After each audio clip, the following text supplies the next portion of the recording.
2018년 2월 18일 하나님께서 우리에게 주시는 말씀은 잠언 4장 20절에서 27절입니다.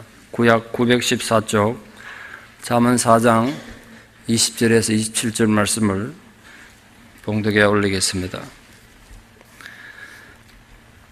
내 아들아, 내 말에 주의하며 내가 말하는 것에 네 귀를 기울이라. 그것을 내 눈에서 떠나게 하지 말며 내 마음속에 지키라. 그것은 얻는 자에게 생명이 되며 그의 온 육체의 건강이 됨이니라. 모든 지킬 만한 것 중에 더욱 네 마음을 지키라. 생명의 근원이 이에서 남이니라. 구부러진 말을 내 입에서 버리며 비뚤어진 말을 내 입술에서 멀리하라.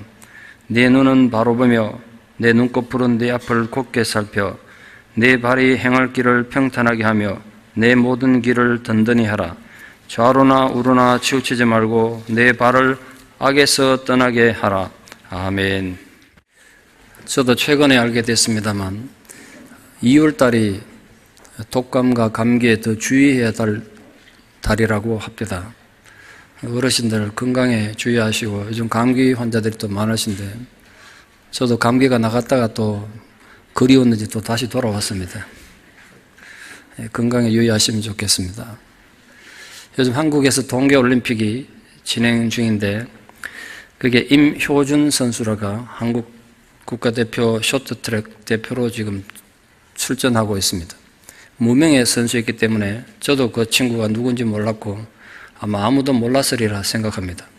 원래 22살 된 임효준 군은 이 스케이트 쇼트트랙 선수는 치명적인 골절상을 7번이나 당해서 어떨 때는 수술 후에 1년 반씩이나 훈련을 못하고 쉬어야 될 정도로 어려움을 많이 겪었더라고요. 그러니까 누가 봐도 이제 쇼트트랙 스케이트 선수로는 생명이 끝난 거죠. 골절상을 7번 당했으니 몸이 무성하겠습니까? 그 은감생심 어떻게 국가대표가 되겠습니까? 한국의 쇼트트랙 국가대표 되면 그 올림픽에서 금메달 따는 자리인데. 근데 누구도 생각 못 했는데 원래 국가대표가 됐습니다. 그래서 어머니가 관중석에서 있다가 아들 국가대표 되는 거 보고 펑펑 울었다고 그럽니다.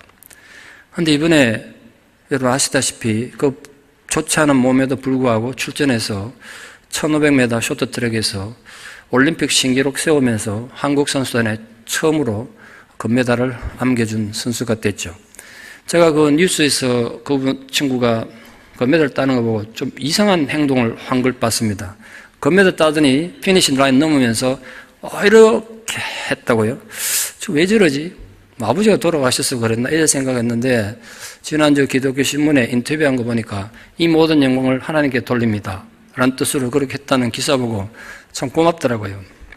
내가 그 어린 22살 된 임효준 선수 보고 뭘 느꼈냐면 몸은 의학적으로 또 경험적으로 올림픽 선수가 되기에 불가능했는지 모르지만 그의 마음, 그의 정신은 그걸 뛰어넘었다는 거예요.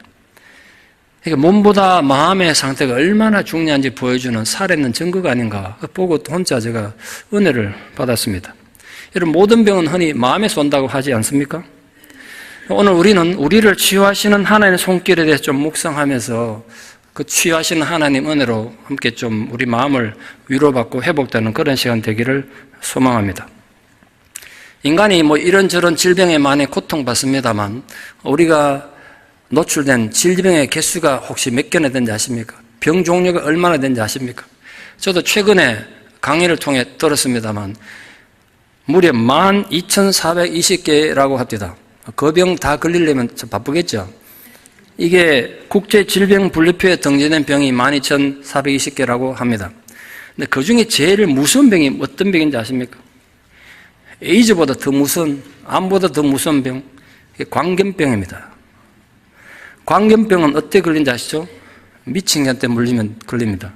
집에 개 키우시는 분들 개 조심하십시오.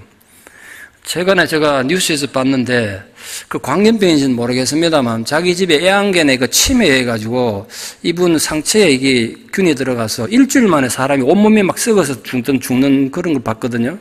근데 이 사람 죽어가면서도 나는 우리 개를 원망하지 않는다고 주인은 죽어가는데 옆에 또 와가 개가 침을 질질 흘린 장면을 제가 뉴스에서 봤습니다. 그 뒤로 제가 우리 개를 유심히 보고 있죠. 조심하십시오. 개 침이 그리 무서운지 제가 몰랐습니다. 광견병은 일단 딱 발병되면 고칠 방법이 없습니다. 그래서 치사율이 100%랍니다. 제가 일본 찾아보고 놀랐습니다. 지금도 1년에 5만 5천 명이 광견병으로 죽는다니까 무섭지 않습니까? 잘 알려져 있지 않아서 그렇지.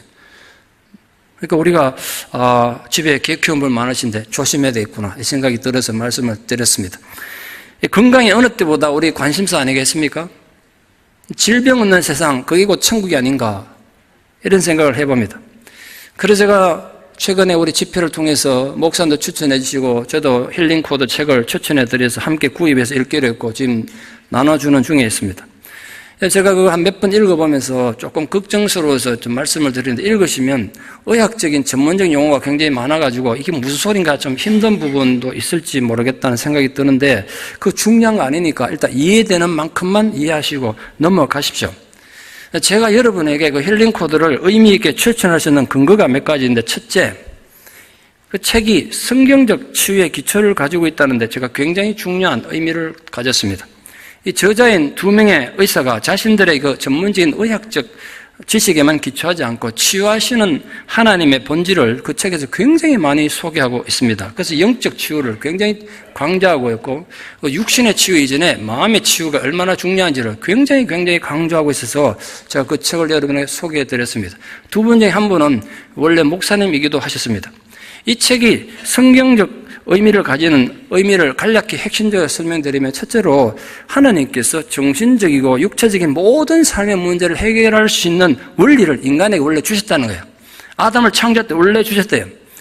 우리 인체는 하나님께서 원래 주셨던 이 모든 병을 치유할 수 있고 어려움을 극복할 수 있는 치유 체계를 주셨는데 그게 뭐냐? 바로 면역 체계라는 거죠. 치유 체계. 하나님 우리에게 이미 병 치료할 수 있는 자가적으로 치유될 수 있는 능력을 주셨대요. 둘째 성경적인 이유, 하나님이 주셨던 그 면역 체계와 치유 체계를 파괴해서 온갖 문제를 일으키는 그렇던 몸이 병들게 하는 주범이 있다. 그게 바로 뭐냐? 스트레스다. 그 마음을 지키지 못해서 일어나는 혼돈의 상태, 그게 스트레스입니다. 스탠퍼드 의대에서 연구한 것이 그 책에 설명 나오는데 보면 현존하는 모든 질병의 95%가 그 원인은 스트레스라고 의학적 근거를 갖고 말하고 있습니다. 그 외에 많은 근거들을 지금 그 책에서 밝혀주고 있습니다. 그러니까 이 마음의 치유, 스트레스 치유가 얼마나 중요한가 그걸 제가 지금 말씀드리는 거예요. 세 번째로 그럼 이미 문제가 생긴 스트레스에서 몸이 병들고 마음이 병들어서 어떻게 할 거냐 그 치유하는 또 하나의 방법이 있다는 거예요. 그게 바로 마음의 치유입니다. 마음을 치유하면 육신의 병도 치유된다는 거예요. 힐링코드 핵심은 마음을 치유하면 원래 하나님이 주셨던 그 면역체계, 치유체계를 원상으로 복구할 수 있다는 것이 핵심입니다. 그러니 병에서 자유롭기 위해서는 우리 마음을 잘 지키는 것이 가장 중요하다. 그럼 이걸 과연 우리가 정말 받아들일 수 있느냐? 두 번째 중요한 의미가 이분들의 두 사람의 저자가 공전돼요. 이분들은 원래 현직 의사들이고 자신들의 전문적인 의학적 근거와 치유 경험을 제시해요. 이분들은 전문 의료인이란 말이에요. 현직 의사란 말이에요. 그래서 이분들이 제시하는 치유의 근거가 그냥 추상적인 게 아니라 현대의학의 많은 과학적 근거를 제시하면서 학문적 또 전문적 견지에서 의미가 있다는 것에 제가 초점을 뒀습니다. 이미 여러분 들으셨습니다만 알렉산더 로이드 박사님은 목사님이었고 자연의학 박사이고 심리학 박사를 받으신 분인데 상담가 대체요법 클리닉으로 미국에서 꽤 유명한 분이셨습니다. 그런데 결혼한 지 수개월 만에 아내가 발병된 우울증을 치료를 못해서 12년을 그냥 지옥 같은 삶을 살았다고 책에 기록되어 있습니다. 그 극복이 안 돼가지고 아내랑 이혼하려고 결혼한 지 2, 3년째부터 계속 생각했는데 그 어떤 것을 치유하지 못했던 우울증을 이 힐링 코드를 통해서 치유했다는 것이 간증이란 말이에요. 또 한 명의 저자였던 벤 존슨은 암 전문입니다. 암을 본인이 직접 치유하는 의사인데 본인이 루게릭병에 걸렸습니다. 루게릭병은 무서운 병입니다. 현대의학에서 손대지 못하는 발병하면 최상 한 5년 지나면 몸이 전부 굳어서 죽는 병이죠. 이분이 루게릭병이 발병했다는 알았을 때 벌써 1년이 지났습니다. 자기 생애 4분의 1, 5분의 1이 날아간 거죠. 그때 자기가 의사고 암 전문인데 힐링 코드를 알고 그걸 받아들여가지고 했더니 이 루게릭병이 나았다는 거예요. 그러니 10수년 동안 멀쩡하게 살아있다는 걸 증거하고 있습니다. 그 외 수많은 사람들의 이 힐링 코드를 통해서 치유된 사례들을 정리하고 있으니까 좀 참고해 주십시오. 제가 이 책을 읽으면서 개인적으로 굉장히 제가 도움받고 좀 충격받았던 거 하나가 뭐냐면 상담의 한계를 명확히 밝혀주고 있다는 점. 저도 박사과정에서 상담을 전공했고 상담 많이 했으면서도 늘 느낀 아픔과 한계가 뭐냐면 상담에 한계가 있다는 거예요. 뭐 예를 들어 정신과 의사들 들으면 또 기분 나쁠지 모르겠습니다만 정신과에서 치료하는 게 한계가 있다는 거예요. 제가 보니까. 이제 사람이 좀 바뀌었는가 싶으면 또 돌아가고 또 어떨 땐 더 나빠지기도 하고 도대체 왜 그럴까? 그런데 보니까 왜 상담이 한계가 있는지 그 원인을 너무나 명확하게 밝혀주고 있다는 점에서 제 개인적으로 굉장히 도움받았습니다. 가장 중요한 점이 이건데 제가 여러분에게 이 책을 강력하게 추천한 이유는 제 개인의 경험입니다. 제가 안 해보고 제게 효과가 없는 걸 말할 수 없지 않습니까? 저도 그 이론으로만 알고 있다가 실제로 해보진 않았거든요. 아, 이런 게 있구나, 하면 좋겠구나 생각만 하다가 얼마 전에 노회장 연석에 갔다가 비행기 시간에 급하게 맞추느라 점심을 급하게 먹었는데 체했는지 공항 갈 때부터 머리가 아프기 시작하는데요. 이제 공항에 도착해서 비행기를 탈 때 됐는데 머리가 막 터질 것 같더라고요. 야, 이러다가 뭐 뇌졸중 오는 거 아닌가? 비행기를 타야 되나? 비행기 타면 압력을 더 받을 텐데 어떡하지? 뭐 걱정이 돼가지고 어떡은 비행기 안 타면 교회를 못 가니까 억지로 탔어요. 그러니까 뭐 압력 받으니까 머리가 더 터지도 아프죠. 그때 문득 힐링 코드 한번 해보자. 믿자 본자네냐 이 생각이 들더라고요. 그래서 혼자 가서 6분 했어요. 딱 6분 했습니다. 제가 그 손으로 막 이렇게 하는 건 남들이 이상하게 쳐다볼 때는 딱 6분 했는데 놀라운 일이 벌어졌습니다. 통증이 갑자기 싹 사라지는 않는데 서서히 줄더니 한 몇 분 내에 씻은 듯이 사라졌어요. 안개가 싹 사라지더라고요. 그때 내가 너무 놀랐습니다. 그냥 사라진 정도가 아니라 얼마나 머리가 맑아지는데 집중력이 생기는지 책을 펴서 보는데 예전에 느끼지 못했던 집중력을 느꼈습니다. 아, 내가 그때 생각했어요. 아, 이렇게 좋은 걸 내가 왜 성도들에게 알리지 않아야 되는가? 왜 내만 혼자 알아야 되겠나? 이 생각이 들었어요. 이거는 손해볼 일 없지 않습니까? 하루 6분씩 3번만 하십시오. 뭐 더 많이 하면 좋습니다만. 여러분에게 진심으로 권합니다. 일단 책을 읽으시고 좀 이해가 안 되더라도 읽으시고 밑줄 그으면서 정독하십시오. 전문적인 의학 용어나 설명이 이해가 어려우면 좀 일단 넘어가시고 시간 내서 제가 함께 모여가지고 힐링 코드 이렇게 하는 겁니다. 함께 좀 해보기도 하고 여러분 웹사이트 들어가서 여러분 직접 보는 한글로도 다 돼 있으니까요. 들어가서 보는 방법도 좀 나눴으면 좋겠습니다. 이럴 줄 알았으면 책 주문할 걸 그랬죠. 바라고 기대하는 것은 여러분의 육신의 질병만 치유하는 것이 아니라 정말 마음의 치유, 영적인 치유가 이번 기회에 일어나기를 바랍니다. 왜? 모든 질병은 마음에 시작되기 때문에. 오늘 본문에서 하나님께서 우리에게 약속하시기를 그것을 얻는 자에게는 생명이 되고 그의 온 육체가 건강하게 된다고 약속하셨습니다. 그렇다면 그 하나님이 약속하신 그것을 반드시 알고 우리 모두 가져야 되지 않겠습니까? 그것이 무엇입니까? 우리 모든 사람이 건강 얻을 수 있다는 그것. 아주 단순한 거예요. 하나님이 말씀하신 지혜의 말씀이에요. 그것으로 어떻게 해야 우리에게 생명이 되고 우리 온 육체가 건강하게 될 수 있을까요? 오늘 읽은 말씀 중에 핵심이 바로 23절에 있습니다. 이렇게 되어 있죠. 모든 지킬 만한 것 중에 세상에 지켜야 될 것 많다는 거야. 그 중에 너의 마음을 지켜라. 왜? 생명의 근원이 네 마음에서 나기 때문이다. 우리가 하나님의 지혜의 말씀을 이론적으로 아무리 많이 알아도 소용없어요. 그것으로 내 마음을 지키는 데 사용해야 하는 거예요.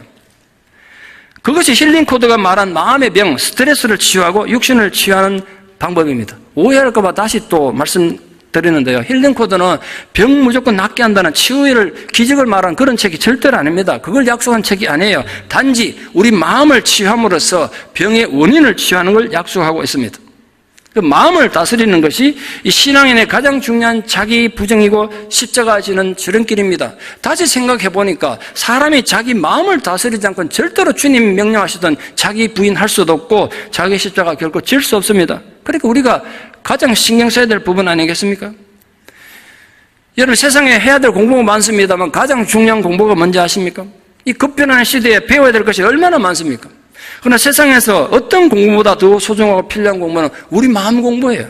여러분 자신이 여러분 마음에 대해 아셔야 돼요. 여러분 마음이 지금 어떤 상태인지 알고 계십니까? 그걸 공부하라는 거예요. 왕양명은 중국 명나라 때 철학자인데 공자의 그 유학을 이거 너무 이론에 치우쳐서 실제적인 삶이 안 된다 그래서 지행합의를 행동과 지식이 일치해야 된다고 해서 양명학이라는 학문으로 발전시켰습니다. 안타까운 건 그걸 조선시대 좀 받아들였으면 우리나라가 많이 발전했을 텐데 이걸 또 거부하는 바람에 우리에게는 별로 영향을 못 줬지만 저는 개인적으로 굉장히 중요하게 생각합니다. 지행합의, 아는 것과 행동은 일치해야 된다. 그 양명학이에요. 이 사람이 그 학문을 해가지고 이제 관리가 돼가지고 나라를 봉직할 때 그때 나라가 어수선해가지고 산적도 많이 생기고 마적대도 많이 생겨서 많이 혼란스러웠습니다. 그래서 한 번은 마적단, 산적단 톱을 하라고 톱을 명령받고 산에 가 있는 그런 때였습니다. 왕명을 가진 어떤 한 관리가 이 왕양명에 있는 진지에 찾아왔습니다. 그 와가 부관 보고 내가 왕양명 장군 만나러 왔다고 지금 만나야 된다. 그러니까 못 만난다는 거예요. 왜 못 만나냐? 그러니까 지금 스승님께서 공부하고 있다는 거예요. 강의하고 있대요. 아니 전쟁 중에 강의한다는 게 말이 되냐? 그러니까 부관이 말합니다. 저희 선생님 매일 하십니다. 그럼 짜증나겠죠. 기다렸다는 거예요.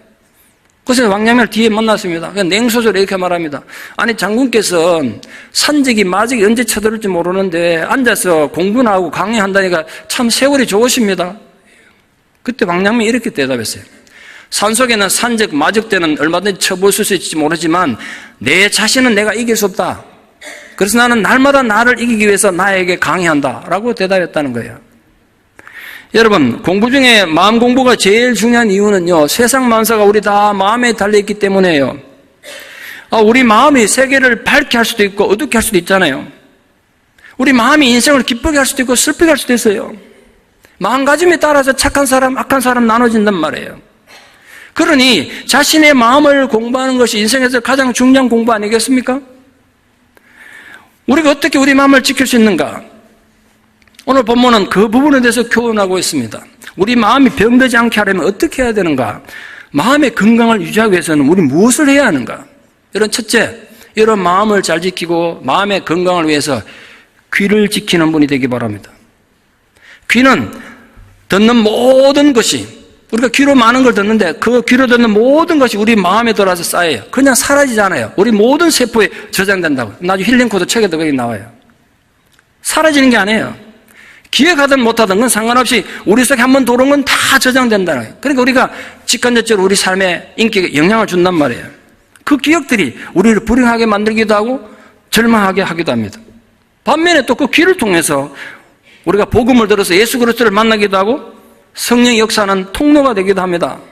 여러분 아시다시피 아담과 하와는 그들의 귀를 마귀한테 열었다가 그 마음에 마귀의 역사에 의해서 마귀한테 사로잡혀서 죄 지었지 않습니까? 그래서 낙원을 잃어버린 거 아닙니까?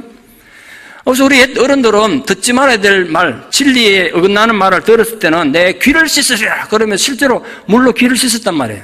물론 뭐 귀를 씻는다고 이미 들은 말이 없어지겠습니까만 그렇게라도 해서 부도덕한 말에 내 마음에 저장되는 걸 막았단 말이에요.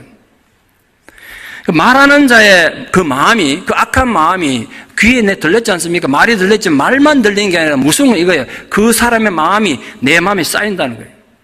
여러분 잘 새겨 들으십시오. 악한 사람의 말 듣는 게 중요한 게 아니라 그 악한 사람의 마음이 내 귀를 통해 들려와서 내 마음이 쌓인다니까요. 말만 들어오는 게 아니라 그 사람의 악한 마음이 내 안에 그대로 들어오는 거예요. 그래서 악한 사람들의 말에 자꾸 귀를 기울이면 나도 모르는 사이에 나도 악한 사람 닮아가요. 저는 그런 경우를 정말 많이 봤어요. 인간은 그렇게 위험한 존재예요. 물론 반면에 성령의 사람의 귀를 기울이면 의도하지 않았는데도 내가 점점 성령의 사람 변화되어 가죠. 내가 어디에 귀를 빌려주냐에 따라서 내 마음이 결정되는 겁니다. 그러니까 귀를 지키는 것이 마음을 지키는 지름길입니다. 여러분은 누구의 말에 귀를 주로 기우십니까? 어떤 마음을 가진 사람들의 말을 지금 듣고 계십니까? 나의 귀에 말하는 사람은 주로 어떤 사람들입니까? 누구와 주로 대화를 나누고 있습니까? 여러분 마음을 파괴시키는 일인데 여러분 주의해서 들어야 되지 않겠습니까? 할 수 있거든. 복음에 귀를 기울이십시오. 지혜의 말씀에 귀를 기울이십시오. 구한말 우리 조선시대를 정말 힘들게 했던 것이 콜레라, 장티푸스 같은 전염병이었는데요. 예방책도 없지, 한번 발병하면 치유책도 없어서 그런 전염병 한번 돌면 수많은 사람이 죽어나갔습니다. 한 번은 평양 북쪽에서 콜레라가 전염돼가지고 남쪽으로 남하니까 평양 감사가 이런 명령 내렸습니다. 기껏 나라에서 내놓은 콜레라를 예방하는 나라에서 내린 비책이 뭔지 아십니까? 이 기독교 백년사에 나오는 내용이란 말이에요. 평양 감사가 내린 내용이 장성을 북쪽에 세워라. 북쪽 만주 오랑캐 쪽에서부터 콜레라가 쳐들어온다고요. 장성을 세워가지고 장성이 무서워서 콜레라가 비껴가도록 해서 이때 고랑을 파가지고 고랑에 콜레라 다 빠져죽게 만들어라. 이런 명령 내렸습니다. 그때 당시 평양에서 선교사를 했던 마페 선교사는 들으니까 기가 차죠. 감사를 찾아가고 지도자를 찾아서 얘기합니다. 그런 어리석은 짓 하지 말고 물을 씻어 물을 끓여 먹고 손을 깨끗하게 씻고 날 것을 먹지 마십시오. 참외 같은 것도 익기 전에 먹지 말고 옷도 깨끗하게 빨고 그러면 이 병 없어진다. 그런데 귀 기울이지 않고 열심히 장성만 세우더란 거예요. 진리를 전한다고 해서 사람들 다 듣는 것도 아니고 진리를 듣는다고 해서 사람 다 변하는 것도 아니에요. 들을 귀를 가지지 못하면 오히려 장애물이 될 뿐이죠. 그래서 예수님께서 수없이 많은 천국 복음을 전하시면서 이렇게 말씀하셨지 않습니까? 너희 중에 들을 귀 있는 자는 들을지어다. 그렇게 듣는 자의 책임을 강조하셨어요. 들을 귀를 갖지 못하면 예수님이 복음을 전해도 소용이 없었지 않습니까? 우리 마음에 순종할 마음이 없으면요, 말씀을 경청할 수 없어요. 말씀을 경청하지 않으면 은혜의 삶을 살 수 없죠. 그래서 귀를 기울여야 되는 대상은 하나님 말씀과 지혜의 교훈입니다. 사랑하는 여러분, 부디 여러분 귀를 잘 관리함으로써 여러분 마음을 잘 지키는 지혜로운 하나님 백성들 되기를 축원합니다. 두 번째, 우리 마음을 지키려면 눈을 잘 지켜야 합니다. 보지 말아야 될 것을 봄으로써 우리 마음에 엄난한 영이 역사하잖아요. 누구라도 눈으로 보면 범죄하게 돼 있어요. 눈은 우리 마음의 창이에요. 눈이 마음의 창이란 말은 창을 통해서 바깥을 본다는 의미도 되지만 바깥의 것이 그 창을 통해서 들어오는 역할을 한단 말이에요. 그러니까 관리를 잘해야 돼요, 마음을. 눈을 말이에요. 눈으로 보는 시각적인 걸 통해서 우리 마음은 크게 영향을 받습니다. 여러분 마음은 어디를 향해서 창이 열려 있습니까? 요즘은 특히 시청각 자료가 넘쳐나는 시대 아닙니까? 이 인터넷이 발달해가지고. 그래서 어느 때보다 여러분 보는 거 정말 주의하셔야 됩니다. 눈을 잘 관리해야 될 때예요. 보고도 내가 선택하지 않으면 안 되겠느냐? 그렇게 말하는 어리석은 사람들이 있습니다. 어리석습니다. 이만 보면 그게 내게 영향을 준다니까요. 보면 영향을 받아요. 제가 언젠가도 말씀을 드렸습니다. 제가 선생할 때 예비군 훈련을 갔는데요. 거기 오신 모든 분들 선생님들이 각 학교 선생님들 모아서 따로 예비군 훈련하는데 훈련 마치고 나오는 부대 입구에 예비군복 입은 선생님들이 쭉 둘러서 있어서 호기심이 나잖아요. 궁금해서 가봤더니 카메라 팔로는 외파는 이제 카메라 선전하고 있는 거예요. 이 카메라를 찍어서 이렇게 아름다운 경치를 찍었습니다. 그래서 화일에다가 아주 멋있는 경치 풍경을 보여주더라. 그 몇 장 넘겼는데 그 다음에 저 깜짝 놀랐습니다. 제가 아직 그런 데를 평생 가보지 못해서 모르겠는데 무슨 밤무대 같은데요. 카베레나 이런 밤무대인데 여자가 말입니다. 나처럼 춤추는 장면을 찍은 거야. 이 사람이 몇 마리 밤중에 이렇게 찍은데도 이렇게 잘 나온다는 그걸 선전하는 거야. 내가 얼마나 심장이 뛰고 막 얼굴이 화끈거리는지 옆에서 봤어요. 혹시 학생들이 있는가 싶어. 이거 전부 선생님들인데. 내가 부끄러워가지고 막 오면서 고민했어요. 근데 걱정은요, 그날 밤 와서 잠을 자는데 눈 속에 그 여자가 왔다 갔다 내가 그때 느꼈다니까. 보는 게 얼마나 중요한지. 혹시 지금도 기억하십니까? 그건 아닙니다. 여러분, 눈으로 보는 게 내가 의도하지 않고 봤는데도 이게 영향을 주더라고요. 눈으로 본 것이 우리 마음을 노예로 삼아요. 성경은 눈을 지키라고 당부합니다. 우리가 눈을 지킴으로 자기 인격을 지키고 마음을 지킬 수 있기 때문에 그래요. 별것 아닌 것, 무의미한 것에 눈을 빼앗기다가 마음을 무너뜨리는 그런 어리석은 자가 안 되기를 바랍니다. 눈은 죄악으로 연결되는 창의 역할을 하기 때문에. 여러분 너무나 잘 아시다시피 위대했던 성군 다윗이 일생일대에 정말 씻을 수 없는 치욕적인 죄를 짓잖아요. 왜 지었습니까? 괜히 밤중에 그냥 잠 안 오면 묵상이 날 것이지, 하나한테 큐티 날 것이지, 옥상 올라가가지고 젊은 여자 샤워하는 거 쳐다보다가 그게 눈으로 돌아서 자기 마음에 정욕이 쌓이니까 죄진 거 아닙니까? 여러분 오죽했으면 예수님께서 두 눈 가지고 지옥 가는 것보다 차라리 한 눈 빼버리는 것이 낫다고까지 말씀하셨겠어요. 예수님께서는 네 눈이 밝으면 온몸이 밝다고 말씀하셨지 않습니까? 눈이 말입니다. 우리 심상, 마음의 상태를 나타내는 측정기이기 때문에 그래요.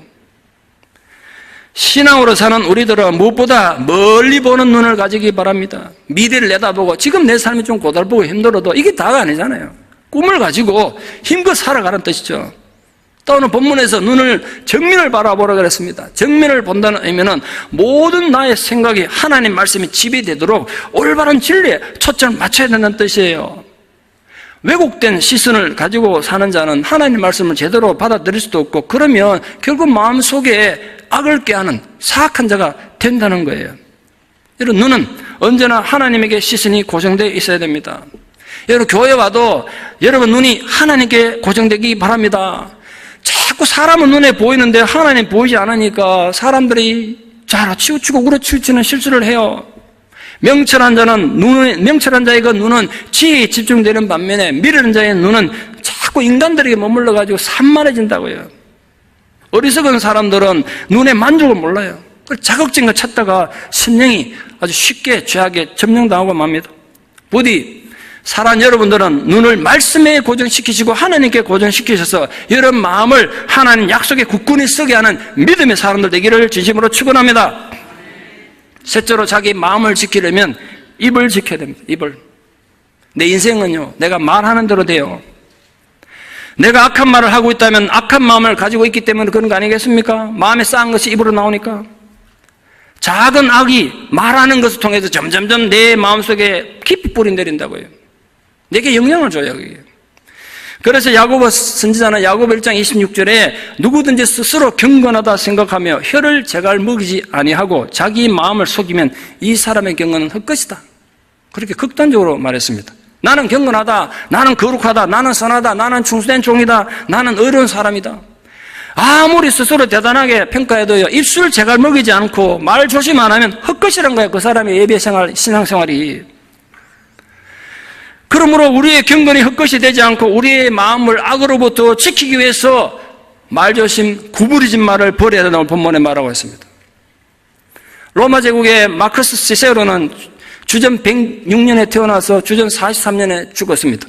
철학자의 웅명가로 유명한 사람입니다. 로마 제국 최초로 국부라는 이름을 받을 정도로 위대했던 사람입니다. 워낙 말을 잘한 데다가 철학을 공부해가지고 나중에 뛰어난 변호사도 되고 또 심지어 집정관까지 올랐습니다. 그 당시 변호사로 유명했던 데모스테네스와 쌍벽을 이루는 그런 사람으로 이름을 날렸습니다. 그런데 시세로는 말 잘하는 웅변술에 비해서 인격을 갖추지 못했어요. 그의 웅변은 탁월한지 모르지만 말은 잘했는지 모르지만 혀끝에서 놀아난 말재주에 불과했습니다. 이 사람 자기 말재주만 믿고 늘 남 험담하고 비판하고 불평하다가 결국 옥타비아누스, 나중에 로마 초대 황제 됐던 옥타비아누스 눈이 찍혀가지고 목이 잘려 죽었어요. 그래서 시세로 때문에 로마에 생긴 유명한 속담이 있습니다. 시세로는 혀 때문에 성공했고 혀 때문에 죽었다. 성공도 혀 때문에 했지만 비극도 혀 때문에 당했다는 거예요. 구부러진 말을 통제하지 못하면 제 아무리 잘나고 똑똑한 인간이라도 자기 말 때문에 죽는 거예요. 오늘 본문에서 말한 구부러진 말은 진리와 의를 왜곡하는 절반의 진리를 말합니다. 완벽한 거짓을 누가 믿겠습니까? 적당히 진리를 왜곡해서 절반의 거짓을 섞는 게 그래서 가장 사악한 거예요. 구부러진 말은 그렇게 만들어집니다. 인간의 말이 자기의 마음의 사상을 표정하는 부정할 수 없는 근거이기 때문에 여러분 마음을 그냥 단순히 억제하는 것은 충분하지 않아요. 여러분 마음의 생각을 표현하는 혀를 잘 통제하셔야 됩니다. 근데 우리 알지 않습니까? 얼마나 힘든지. 자기 혀를 통제하는 것이 가장 힘들잖아요. 야고보는 온몸을 더럽히고 인생의 바퀴를 불살하는 것이 바로 혀라 경고했습니다. 다윗은 시편에서 말하기를 생명을 사모하는 자는 자신의 혀를 악에서 금하고 자기 입술을 구부러진 말에서 금해야 된다고 경고하고 있습니다. 내 입에 나오는 말은 내 마음속에 있는 것을 드러내는 역할을 하지 않습니까? 그 말이 곧 그 사람의 모습인 거예요. 말은 그 말을 하는 사람의 마음에 또다시 영향을 줘요. 말하는 순간 또 영향을 준다고. 거짓과 구부러진 말은 남도 다치게 하지만 말하는 내 마음을 자꾸 더 깨어지게 해요. 냉소적인 험담, 불평, 경솔한 언행, 반쪽 진실 등 이게 대수롭지 않은 것 같이 보이지만 이게 습관으로 굳어지면요 여러분 사고와 인격마저 부정적으로 기울게 돼요. 여러분 마음을 그렇게 만들지 마세요. 입만 벌리면 불평하고 원망해야 마음이 시원한 사람 있지 않습니까? 이미 많이 문제가 생긴 게 마음에 그걸 안 고치면 어떤 병도 못 고칠 거예요. 여러분 마음을 지키기 위해서는 악으로부터 여러분 입과 입술을 분리해야 한다고 본문 말하고 있습니다. 정말 힘들겠지만 여러분 입술을 원망과 불평에서 잘 지키십시오. 이왕이면 감사하는 말, 이왕이면 축복하는 말, 이왕이면 긍정적인 말을 많이 하십시오. 여러분 모함과 거짓으로 남을 험담하는 입에서 자기 입술을 잘 지키는 자들 되셔서 하나님을 향기롭게 찬양하는 하나님 거룩한 백성들 되기를 축원합니다. 마지막 네 번째로 우리 마음을 지키기 위해서는 발을 지켜야 됩니다. 발은 우리 행동을 상징하는 거 아니겠습니까? 발이 진리를 향해서 올바로 걷기 위해서는 좌로나 우프로나 치우치지 않아야 된다고 본문에 말하고 있습니다. 좌로나 우로나 치우친다는 건 이 마음이 중심을 잡지 못해서 이리 기울고 저리 기운다는 거야. 누가 말 한마디 하면 거기 휩쓸리고 또 누가 말하면 저기 휩쓸린다는 거야. 중심을 못 잡아. 좌로도 우로 맨날 치우쳐. 발을 못 지켜가지고. 그러므로 발은 하나님 뜻을 이룬 의의 도구가 되기도 하지만 악의 도구가 되기도 해요. 타조 보신 적 있으시죠? 많이들 보셨으리라 생각합니다. 타조가 다 사람이냐? 저도 타조 그리 큰 줄 몰랐거든요. 화면에 볼 때는 뭐 그랬는데 보니까 높이가 굉장히 높더라고요. 제일 큰 많이 자라 3m까지 된답니다. 타조는 발이 굉장히 빠릅니다. 시속 90km까지 달릴 수 있다니까. 새 중에 제일 큰 새고 제일 빠른 새입니다.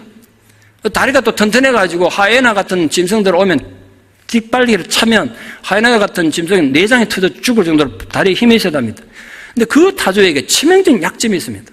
치명적인 약점. 그게 뭔지 압니까? 바로 다리입니다, 다리. 타조가 위험해가지고 도망을 가잖아요. 자기 딴은 열심히 똑바로 간다고 하는데 불행하게 타조는 양쪽 다리에 무게가 다르대요. 몸이 약한 쪽으로 기울게 되죠. 그러면 막 도망가다가 결국은 자기 자리로 돌아온대요. 그렇게 된대요. 그래서 제가 실제로 TV에서 보니까 동물원 보니까 타조 잡는데 타조 보고 총 쏠 필요 없대. 그냥 공중에 공포탄 하나 빵 쏘면 타조가 놀라서 막 도망가갖고 지 혼자 삼 한 바퀴 빙 돌아서 그 자리로 온대. 가만히 기다려도 오면 잡는다는 거예요. 다리 때문에 죽는 거야. 타조는 자기 발 때문에 목숨 잃게 되는 거예요. 여러분, 타조뿐이겠습니까? 타조만 그렇게 했냐고요. 인간도 자기 발을 제대로 통제하지 못하면 스스로 비극을 만드는 거예요. 스스로 비극을 찾아가. 그러므로 본문은 마음을 지키는 올바른 삶의 장애가 되는 모든 요소를 제거함으로써 발이 실족하지 않도록 하라고 그랬지 않습니까? 하나님 뜻에 합당한 길을 걸어갈 것을 강조하고 있습니다. 좌로도 우로도 치우치 않는다는 건 그냥 중용을 말하는 단순한 그런 얘기가 아닙니다. 도덕적으로 신앙적으로 정도를 걸어가라는 당부죠.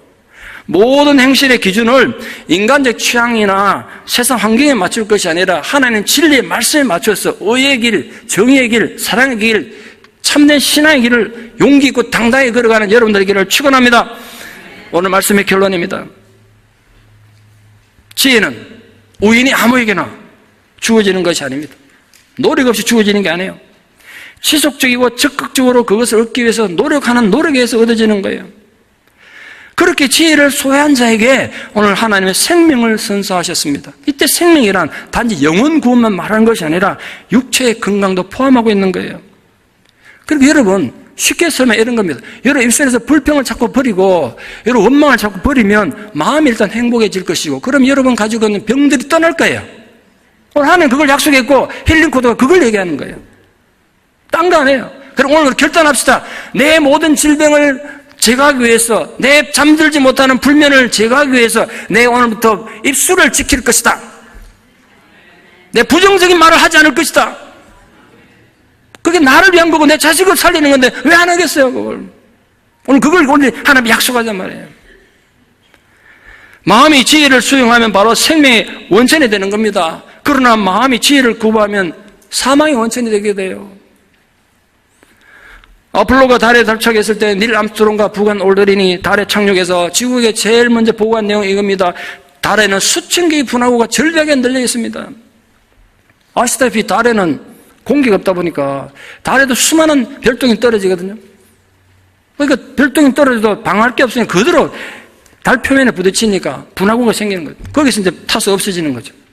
그러나 아시다시피 지구는 공기층이 지구를 방어하고 있기 때문에 지구에도 하루에 저도 그렇게 많은 별똥이 떨어진지 몰랐습니다. 이번에 찾아보니까 하루에 수십만 개, 어떨 때는 수백만 개 하루에 떨어진답니다.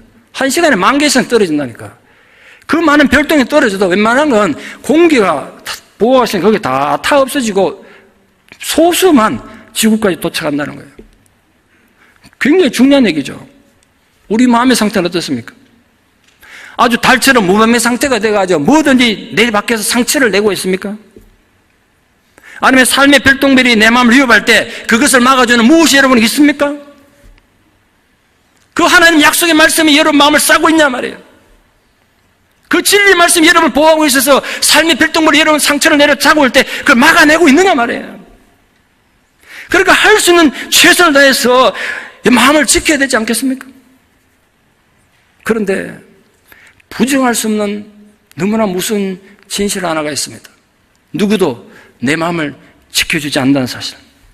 여러분 아십니까? 누구도 여러분 마음을 지켜주지 않습니다. 목사님 제가 여러분 마음 못 지켜줘요. 아내가 내 마음, 남편 내 마음 못 지켜준다고. 부모가 자식의 마음을 못 지켜줘요. 상처받는 것도 내가 받고 죄 짓는 것도 내 마음이 짓는 거 아닙니까? 그러니까 내 마음을 함부로 바깥에 내돌리지 마세요. 이 사람 저 사람 만나가지고 위로받겠다고 동네 돌아다니지 말라고. 정말 어리석은 사람이에요. 그런 사람 보면. 여러분이 수십 캐럿 다이아몬드 반지 상처 날까봐 소중히 다루듯이 이제 차를 막 구입하면 차가 조금이라도 그렇게 가봐 조심하듯이. 제가 지금 최근에 교회에서 1호차 고장나서 새로 샀는데 요즘 조금이라도 상처 날까봐 얼마나 신경써 모는지 모릅니다. 가능하면 오래 좀 깨끗하게 타고 싶어가지고. 그런 마음으로 여러분 마음을 잘 지켜야 된단 말이에요. 그러기 위해서 어떻게 해야 됩니까? 여러분의 귀를 함부로 열어놓지 마십시오. 부정적이고 여러분을 선동하는 말들에 귀를 닫고 진리의 말씀에 귀를 여십시오. 보이는 것이라고 함부로 보거나 믿지 마십시오. 내 영성에 도움이 되지 않는 것들은 눈을 돌리십시오. 여러분 주로 무엇을 보는데 시간을 보내십니까? 세상에 봐야 될 것들이 얼마나 많습니까? 그러나 기억하십시오. 그 모든 것들이 진정 여러분 영혼의 양식이 됩니까? 여러분 마음의 병을 치유할 수 있는 것들입니까? 그게 아니라면 과감히 끊어버리십시오. 눈을 경건하게 잘 지키고 관리하십시오. 말의 중요성은 아무리 강조해도 지나치지 않습니다. 성경에 말조심, 혀조심에 대한 경고는 너무나 많습니다. 말이라고 다 말이 아닙니다. 불평과 원망과 험담과 공동체를 파괴하는 말들은 입에 담지도 마십시오. 경건하고 거룩하여 선을 세우는 성령의 말들을 하는 거룩한 입술을 가진 자들이 되기를 바랍니다. 발을 삼가서 좌로도 우로도 치우치지 않고 오직 하나님 진리를 향해서 달려가는 복되고 아름다운 발을 가진 축복의 사람들 되기를 바랍니다. 나라를 지키는 것보다도 내 마음을 지키는 게 더 어렵습니다. 행복과 불행, 기쁨과 슬픔, 만족과 불만, 감사와 불평, 복과 저주, 이 모든 것이 실상은 내 마음먹기에 달린 거 아닙니까? 똑같은 행편, 똑같은 상황에서도 어떤 사람은 행복해하고 어떤 사람은 불행하다고 한탄합니다.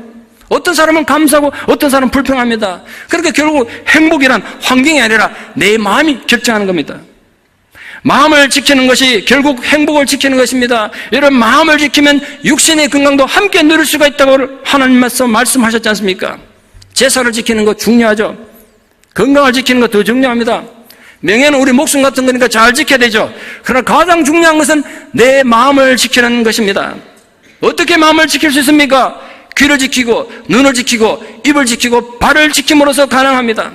부디 사랑스러운 여러분 마음을 잘 지켜서 오늘 치유를 약속하신 하나님의 치유의 은혜를 맛보며 행복하게 남은 생애를 살아가는 주의 기쁨이 되는 자녀들 되기를 진심으로 축원합니다. 기도드리겠습니다. 사랑의 아버지 하나님, 은혜와 사랑을 진실로 감사합니다. 하나님께서는 우리가 세상을 행복하고 기쁘게 살기를 원하셨습니다. 그래서 우리 마음에 모든 질병과 절망을 치유할 수 있는 면역체계와 치유체계를 주셨지만 우리 인간이 마음을 관리하지 못해서 우리 마음이 병들었습니다. 육신이 병들었습니다. 그러나 오늘 주님 약속하시기를 우리가 그 진리의 말씀, 하나님 약속의 말씀을 굳게 붙잡으면 모든 육신이 치유를 받고 회복될 것이라고 약속하셨습니다. 하나님 우리가 눈을 관리를 잘하고 입을 지키고 또 발을 잘 지키고 눈을 지킴으로써 주의 거룩한 성령의 사람으로 되어 우리 마음을 지키는 믿음의 사람으로 주의 치유의 약속을 받아 누리는 복된 은혜가 우리 모두에게 있게 하여 주시옵소서. 예수님 이름으로 기도드리옵나이다. 아멘.